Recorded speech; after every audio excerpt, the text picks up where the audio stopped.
കുറുക്കു വഴികൾ, short cuts, ഇത് ഇഷ്ടമില്ലാത്ത ആരും കാണില്ല.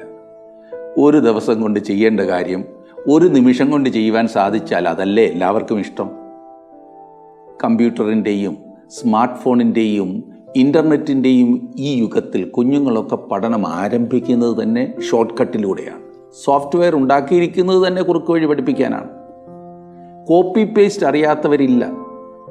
എന്നാൽ എല്ലാ കുറുക്കു വഴികളും അപകട സാധ്യത വളരെയേറെ ഉള്ളതാണെന്ന് മറന്നു പോകരുത്.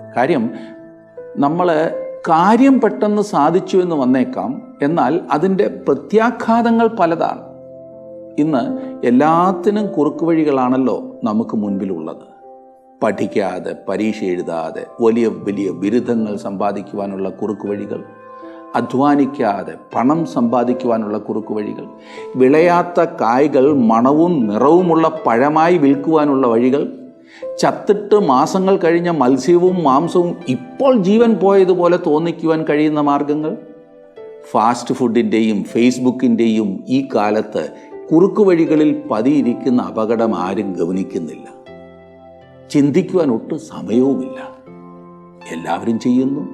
പിന്നെ ഞാൻ മാത്രം മാറി നിന്ന് വിഡ്ഢിയാകേണ്ടതുണ്ടോ എന്ന ഭാവമാകുന്നു മിക്കവാറും ആളുകൾക്ക്. എങ്ങനെയെങ്കിലും എത്രയും വേഗം എൻ്റെ കാര്യം നടക്കണം, നടത്തിയിരിക്കും എന്ന ഭാവം. ഈ പറഞ്ഞതുപോലെ ചിന്തിച്ച് ഒരമ്മച്ചി വരുത്തി വെച്ച പൊല്ലാപ്പാണ് ഇന്നത്തെ നമ്മുടെ വിഷയം. കഴിഞ്ഞ ചില ദിവസങ്ങളായി ഉൽപ്പത്തി പുസ്തക പഠനത്തിൽ എന്നോടൊപ്പം ഉണ്ടായിരുന്നവർക്ക് ഞാൻ പറഞ്ഞത് ആരെക്കുറിച്ചാണ് എന്ന് മനസ്സിലായി കാണും. ഉൽപ്പത്തി പുസ്തകം 16-ാം അധ്യായമാകുന്നു നാം ഇന്ന് പഠിക്കുവാൻ പോകുന്നത്. ജീവസന്ദേശം പഠനത്തിലേക്ക് നിങ്ങളെ ഞാൻ സ്വാഗതം ചെയ്യട്ടെ. ശ്രദ്ധിച്ച് പഠിച്ചാട്ടെ. 15-ാം അധ്യായം വരെയാണ് നാം പഠിച്ചു കഴിഞ്ഞത്. ഈ 16-ാം അധ്യായത്തിലേക്ക് വരുമ്പോൾ എന്നെ വല്ലാതെ മഥിച്ചുകൊണ്ടിരിക്കുന്ന ഒരു ചിന്ത ഞാൻ തുറന്നു പറയുകയാണ്. തെറ്റെങ്കിൽ എന്നോട് ക്ഷമിക്കുക. അതായത്, ഈ അധ്യായം വിശുദ്ധ ബൈബിളിൽ ഇല്ലായിരുന്നെങ്കിൽ എന്ന് ഞാൻ ആഗ്രഹിച്ചു പോകുന്നു. 15-ാം അധ്യായത്തിലെ ആ ഉന്നതികളിൽ വിരാജിച്ചുകൊണ്ടിരുന്ന അബ്രാം തീർച്ചയായും പൂർണ്ണനായിരുന്നില്ല എന്ന് നമുക്കറിയാം. സാറായിയും മിസ്രൈമ്യദാസിയായ ഹാഗാറും തമ്മിലുള്ള ബന്ധത്തിൽ ഈ അബ്രാമിന്റെ വിശ്വാസം തകിടം മറിയുന്നത് 16-ാം അധ്യായത്തിൽ നാം കാണുന്നു. സാറായുടെയും അബ്രാമിന്റെയും അവിശ്വാസവും നാം ഇവിടെ കാണുന്നു. ഇസ്മായേലിന്റെ ജനനവും ഇവിടെ പറഞ്ഞിരിക്കുന്നു. 15-ാം അധ്യായത്തിന്റെ മഹത്വത്തിന് ശേഷം ഇത് ആകെ അധപ്പതിച്ച ഒരവസ്ഥയാണ്. സാറായുടെ നിർദ്ദേശം ശ്രദ്ധിക്കുക. 16-ാം അധ്യായത്തിന്റെ 1-2 വാക്യങ്ങൾ. അബ്രാമിന്റെ ഭാര്യയായ സാറായി മക്കളെ പ്രസവിച്ചിരുന്നില്ല. എന്നാൽ അവൾക്ക് ഹാഗാർ എന്നു പേരുള്ള ഒരു മിസ്രൈമ്യ ദാസി ഉണ്ടായിരുന്നു. സാറായി അബ്രാമിനോട്, ഞാൻ പ്രസവിക്കാതിരിപ്പാൻ യഹോവ എന്റെ ഗർഭം അടച്ചിരിക്കുന്നുവല്ലോ. എന്റെ ദാസിയുടെ അടുക്കൽ ചെന്നാലും പക്ഷേ അവളാൽ എനിക്ക് മക്കൾ ലഭിക്കും എന്ന് പറഞ്ഞു. അബ്രാം സാറായിയുടെ വാക്ക് അനുസരിച്ചു. പിന്നീട് അബ്രാമിന് വാസ്തവത്തിൽ തലവേദനയുണ്ടാക്കിയ മിസ്രൈമിൽ നിന്നും ലഭിച്ച 2 കാര്യങ്ങൾ ഞാൻ നേരത്തെ സൂചിപ്പിച്ചിരുന്നല്ലോ. കിട്ടിയപ്പോൾ വലിയ സ്വത്തായി തോന്നിയതും പിന്നീട് തലവേദനയായി മാറിയതും. ഒന്ന് വലിയ സമ്പത്ത്, മറ്റേത് മിസ്രൈമ്യ ദാസി ഹാഗാർ. സാറായി ഇവിടെ നിർദ്ദേശിച്ചത് അക്കാലങ്ങളിൽ നടമാടിയിരുന്ന ഒരു സാധാരണ ആചാരമായിരുന്നു. ഒരു വ്യക്തിയുടെ ഭാര്യ മക്കളെ പ്രസവിക്കാതെ വരുമ്പോൾ വെപ്പാട്ടികളെ സ്വീകരിക്കുന്ന പതിവ്. അത് നാട്ടു നടപ്പായിരുന്നതിനാൽ ദൈവം അത് അംഗീകരിച്ചിരുന്നു എന്ന് മാത്രം നിങ്ങൾ എന്നോട് പറയരുത്. ഇങ്ങനെ ചിന്തിക്കുന്ന ഒരുപാട് ആളുകളുണ്ട്. ഇത് സാറായിയുടെ അഭിപ്രായമായിരുന്നു. അബ്രാം അത് അനുസരിച്ചെന്ന് മാത്രം. കുടുംബത്തിന്റെ നായകനെന്ന തന്റെ പദവി അടിയറ വെച്ചിട്ട് ഭാര്യയുടെ അഭിപ്രായത്തിന് വഴങ്ങി അബ്രാം പോകുന്നു എന്ന് തോന്നുന്നു.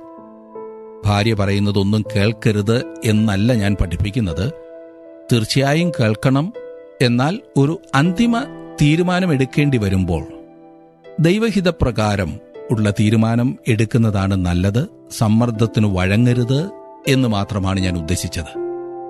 3-ാം വാക്യം നിങ്ങൾ ശ്രദ്ധിച്ചാട്ടെ. 16-ാം അധ്യായത്തിന്റെ 3-ാം വാക്യം. അബ്രാം കനാൻ ദേശത്ത് പാർത്തു.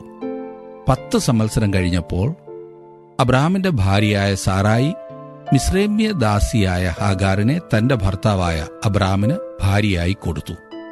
ഈ മിസ്രൈമ്യ ദാസി അബ്രാമിന്റെ വെപ്പാട്ടിയാകുന്നു. എന്നാൽ ഇത് ദൈവഹിതപ്രകാരമല്ലായിരുന്നു എന്ന് ഞാൻ വീണ്ടും പറയട്ടെ. അവളിലുണ്ടാകുന്ന സന്താനത്തെ ദൈവം വാഗ്ദത്ത സന്തതിയായി അംഗീകരിക്കുവാൻ പോകുന്നില്ല. ദൈവം അതൊട്ട് അംഗീകരിച്ചുമില്ല. എന്തുകൊണ്ട്? കാരണം അതൊരു തെറ്റായ നടപടിക്രമമായിരുന്നു. ദൈവം ഇതിന് അനുമതി നൽകി എന്ന് ഒരിക്കലും ചിന്തിക്കുക പോലുമരുത്.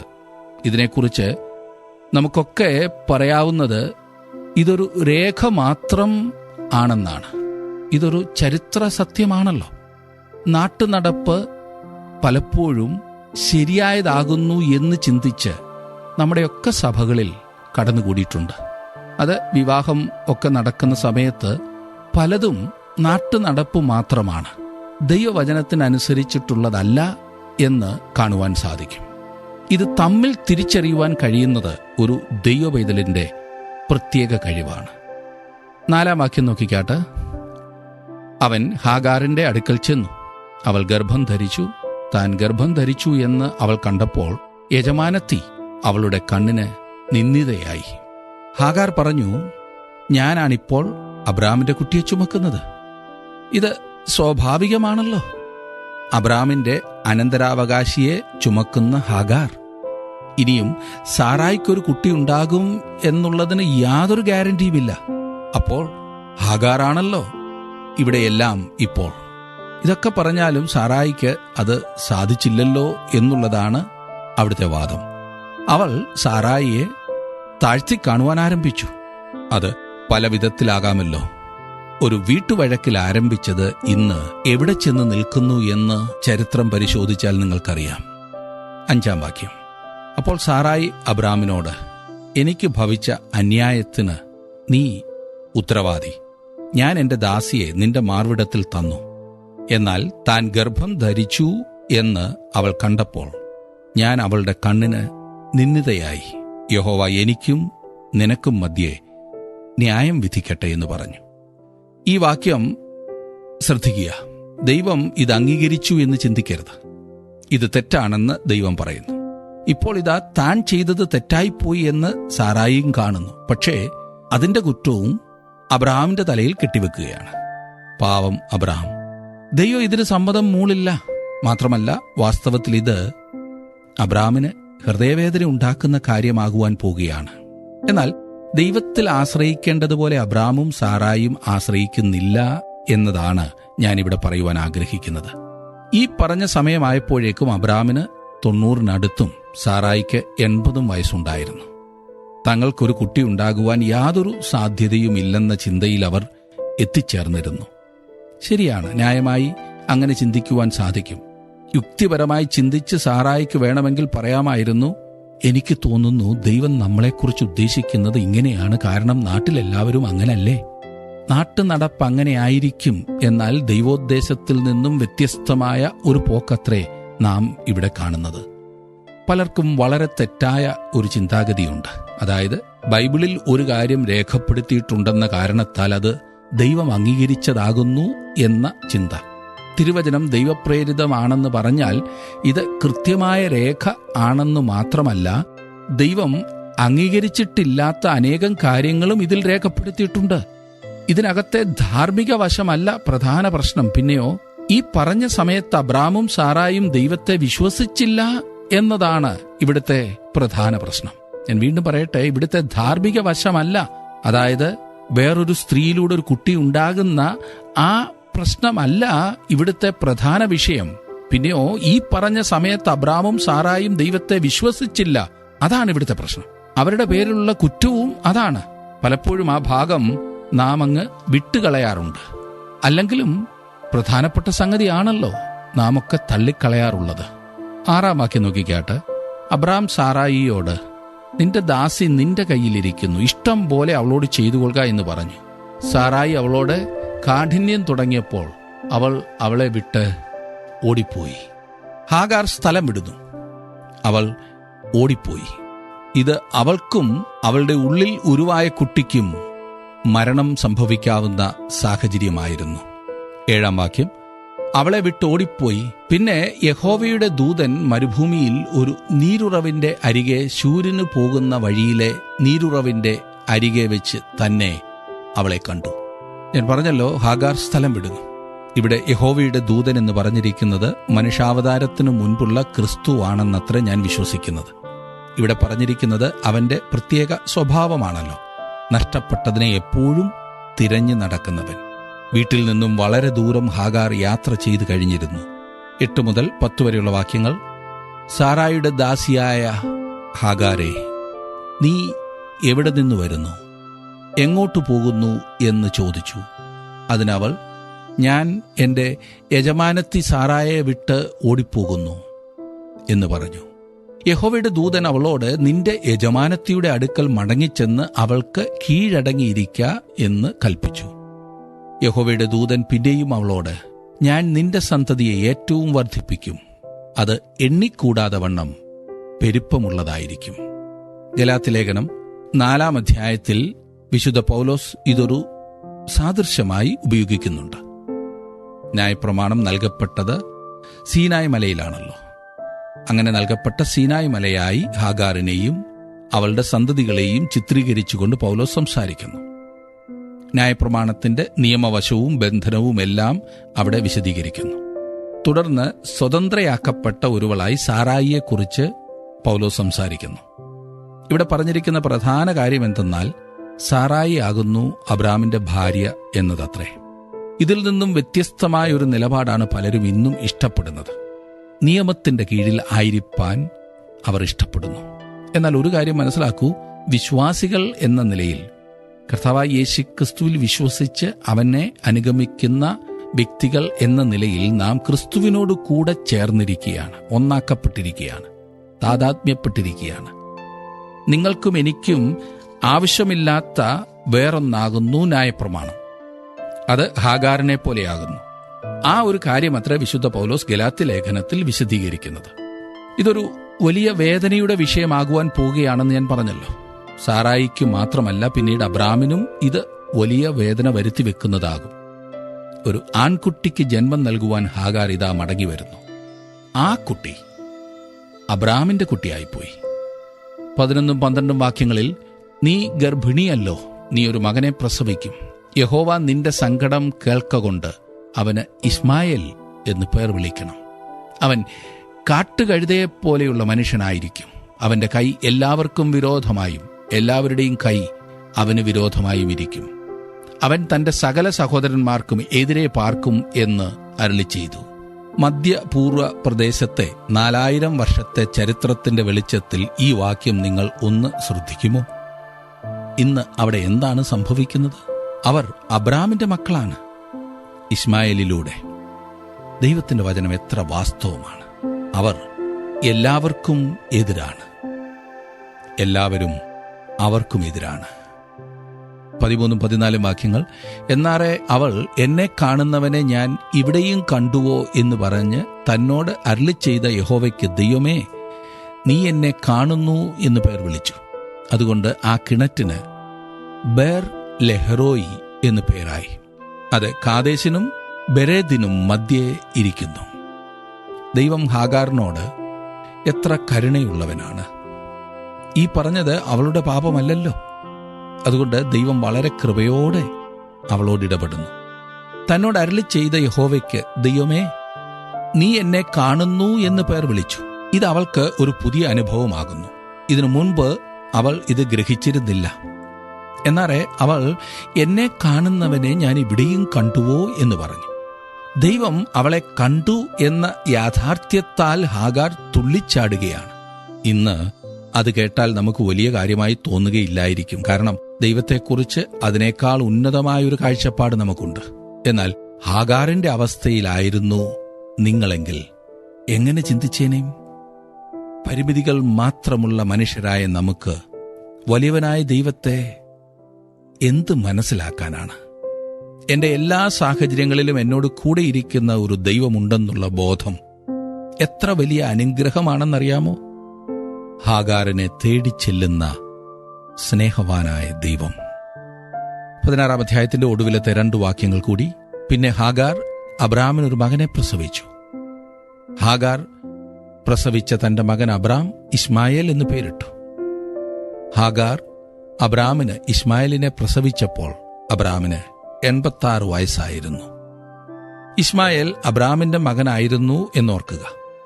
ഇത് സംഭവിക്കുമ്പോൾ അബ്രാമിന് 86 വയസ്സുണ്ടായിരുന്നു.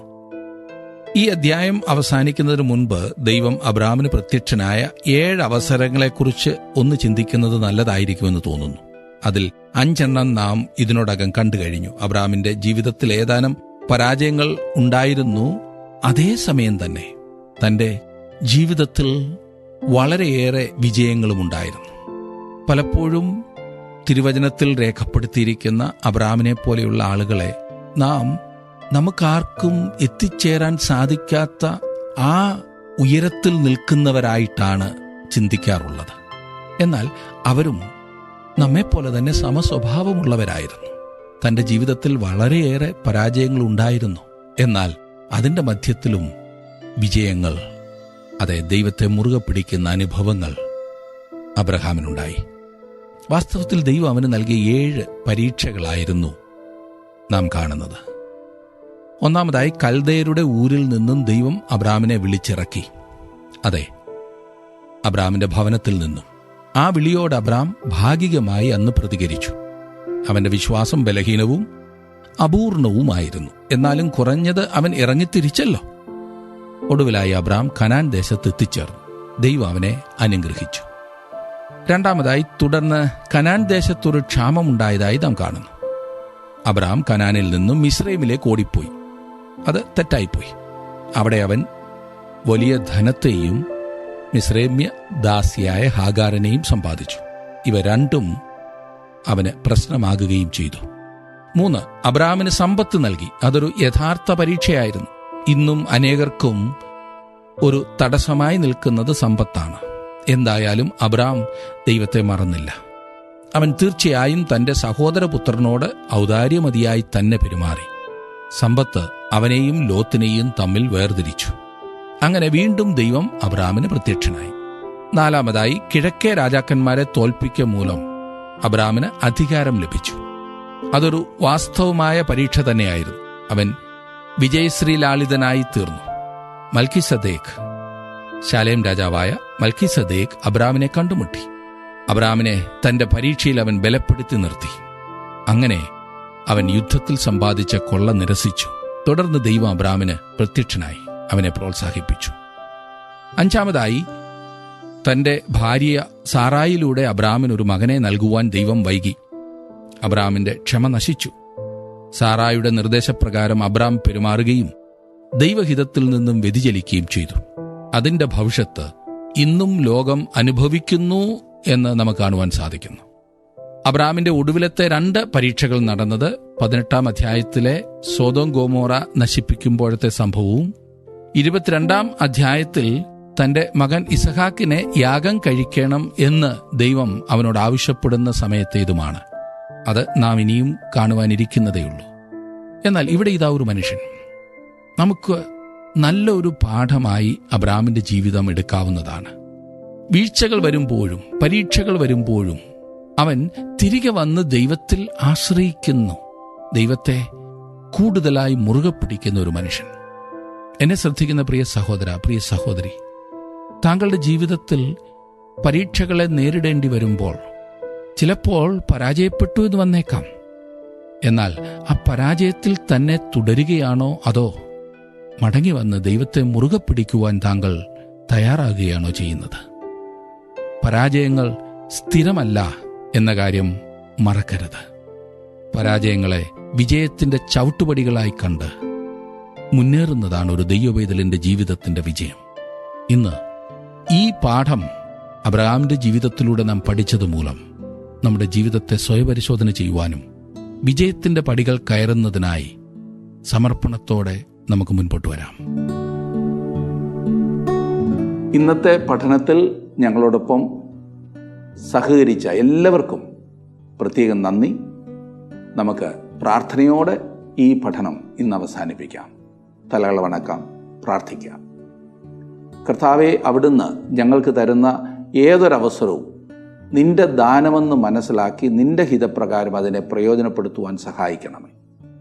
ഞങ്ങൾ നിന്റെ ഹിതപ്രകാരമല്ലാത്ത ഒരു കുറുക്കുവഴിയും ജീവിതത്തിൽ അവലംബിക്കുവാൻ അവിടുന്ന് അനുവദിക്കരുതേ എന്ന് ഞങ്ങൾ അങ്ങയോട് അപേക്ഷിക്കുന്നു. കർത്താവെ, ഞങ്ങളെ ഓരോരുത്തരെ അവിടുത്തെ കരങ്ങളിലേക്ക് സമർപ്പിക്കുന്നു. ദൈവമേ, പ്രത്യേകിച്ച് രോഗികളായി ഭാരമനുഭവിക്കുന്നവർക്ക് വേണ്ടി പ്രാർത്ഥിക്കുന്നു. ഏതെങ്കിലും വിധത്തിലുള്ള പ്രതിസന്ധികളിലൂടെ കടന്നു പോകുന്ന പ്രിയപ്പെട്ടവർക്ക് വേണ്ടി പ്രാർത്ഥിക്കുന്നു. പലരും ഫോൺ വിളിച്ചും കത്തുകൾ എഴുതിയും തങ്ങളുടെ ഭാരങ്ങളെ അറിയിക്കാറുണ്ടല്ലോ. കർത്താവെ, അവരെയൊക്കെ അവിടുത്തെ തിരുസന്നിധിയിലേക്ക് ഞങ്ങൾ സമർപ്പിക്കുന്നു. ഞങ്ങളുടെ പ്രിയപ്പെട്ടവർക്കൊക്കെ സമാധാനവും സന്തോഷവും സ്വർഗീയമായിട്ടുള്ള സമാധാനവും നൽകി നീ അവരെ ശക്തീകരിക്കണമേ. ഇന്ന് ഞങ്ങൾ കേട്ട വചനത്തിനനുസരിച്ച് ജീവിപ്പാൻ ഞങ്ങൾക്കും ഞങ്ങളുടെ പ്രിയപ്പെട്ടവർക്കും എല്ലാവർക്കും സഹായിക്കണമേ. ഞങ്ങളുടെ ദേശത്തെ അനുഗ്രഹിക്കണമേ. മഹാമാരിയിൽ നിന്നും ഞങ്ങളുടെ ദേശത്തെ നീ വിടുവിക്കണമേ. കർത്താവെ, തുടർന്ന് നിൻ്റെ കൃപയിൽ ഞങ്ങളെല്ലാവരെയും സൂക്ഷിക്കണമേ. ക്രിസ്തു യേശുവിൻ്റെ നാമത്തിൽ അപേക്ഷിക്കുന്ന ഞങ്ങളുടെ ഈ പ്രാർത്ഥന കേൾക്കുമാറാകണമേ. ആമേൻ. ദൈവം നിങ്ങളെല്ലാവരെയും സമൃദ്ധിയായി അനുഗ്രഹിക്കട്ടെ. വീണ്ടും കാണാം.